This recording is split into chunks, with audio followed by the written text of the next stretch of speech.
Hello guys, welcome back to my channel. आज मैं आपके लिए Korean BL drama First Love Again का एपिसोड 2 लेकर आई हूँ। अगर अभी तक आपने एपिसोड 1 नहीं देखा है तो मैं लिंक डिस्क्रिप्शन बॉक्स में दे दूंगी, please do check it out. So without further ado let's get into the video.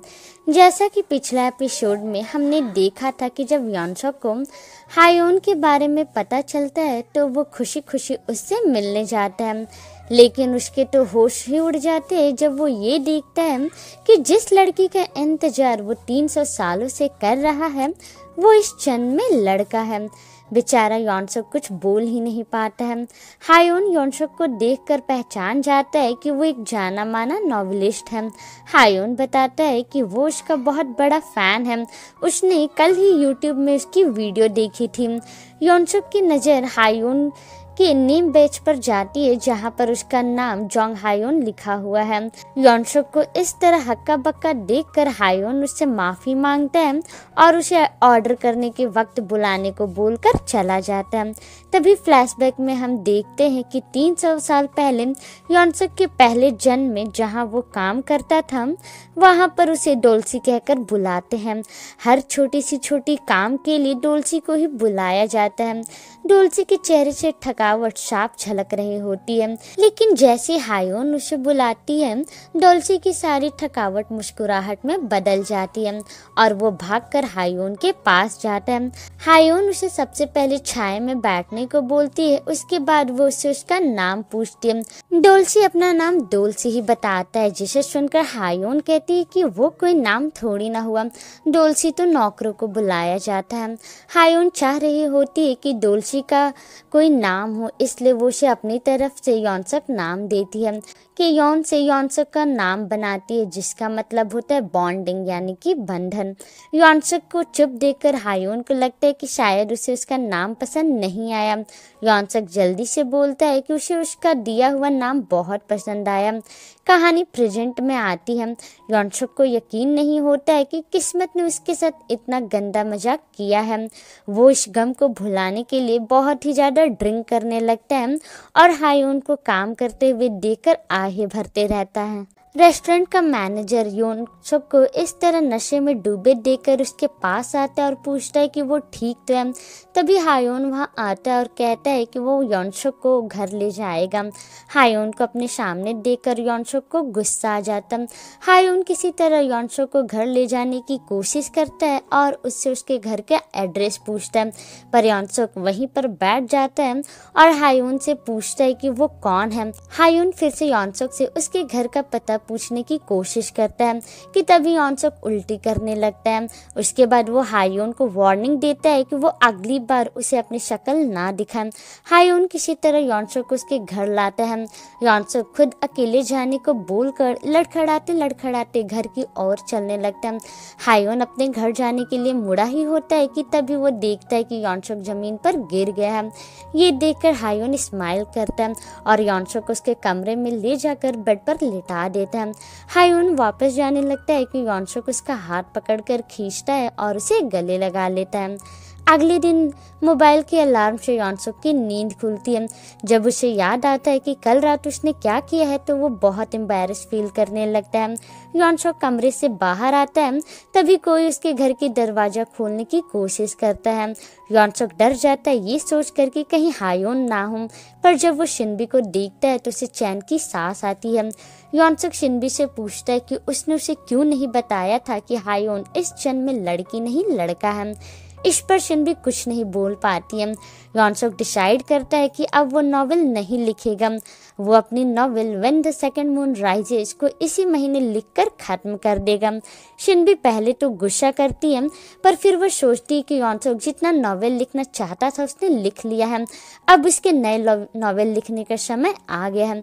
लेकिन इस बार यॉनसक नॉवेल लिखने छोड़ने के बारे में ही फैसला कर लेता है, क्योंकि उसने हायोन को ढूंढ लिया है, इसलिए अब उसे आगे कहानी लिखने की जरूरत नहीं है। जिस पर शिनबी पूछती है कि अब जब उसने अपने हस्बैंड हस्बैंड को ढूंढ लिया है तब वो क्या करने वाला है। यॉनसो को खुद समझ में नहीं आता है कि उसे क्या करना चाहिए। वो भी लड़का है और हायोन भी लड़का है, दोनों की जन्म ही गलत हुई है। शिनबी यॉनसो को जो चाहे करने को बोल देती है। उसके बाद यॉनसो शिनबी से कहता है कि उससे एक गलती हो गई है, उसने कल रात हायोन को नशे में गले लगा लिया था। शिनबी को कोई और गलतफहमी ना हो इसलिए वो पहले ही क्लियर कर देता है कि उसने उसे सिर्फ गले ही लगाया था और कुछ भी नहीं हुआ था। यॉनसुक को समझ नहीं आता है कि इस वक्त वो कौन सी फीलिंग महसूस कर रहा। दूसरी तरफ हायोन कल रात के बारे में ही सोचकर मुस्कुरा रहा होता है। तभी उसका दोस्त जिन होक उसके पास आता है और उसे अपने में ही मुस्कुराता देख पूछता है कि कल क्या कुछ अच्छा हुआ है।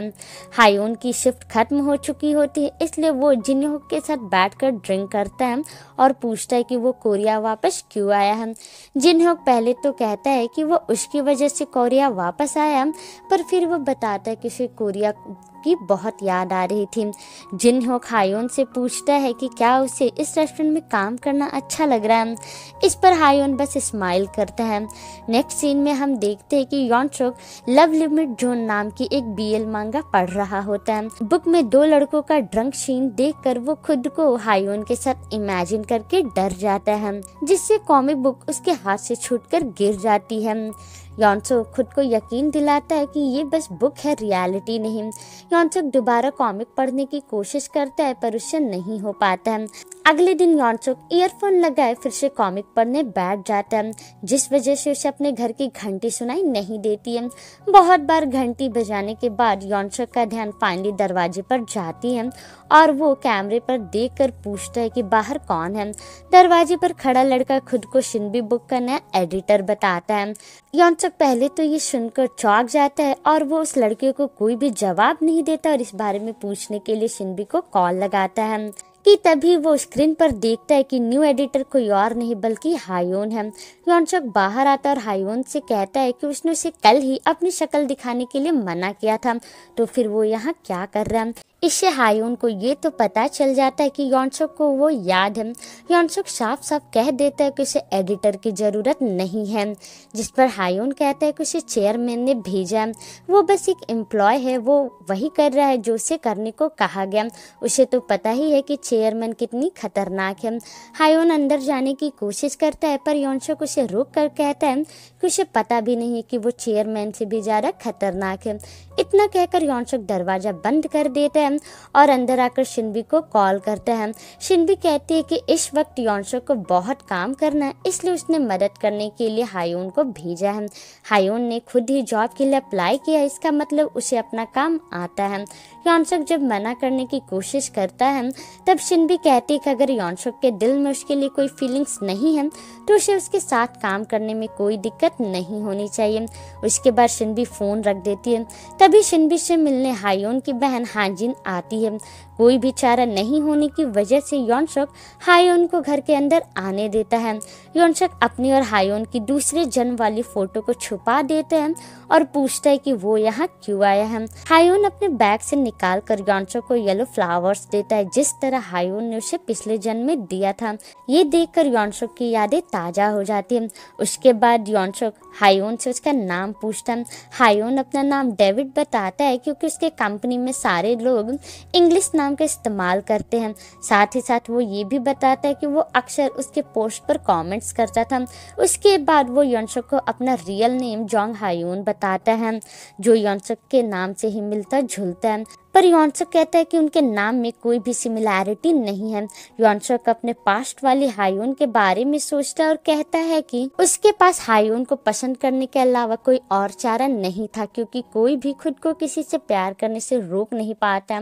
ठीक उसी वक्त हायोन भी यही लाइन बोलता है, जिसे सुनकर यॉनसुक चौंक जाता है।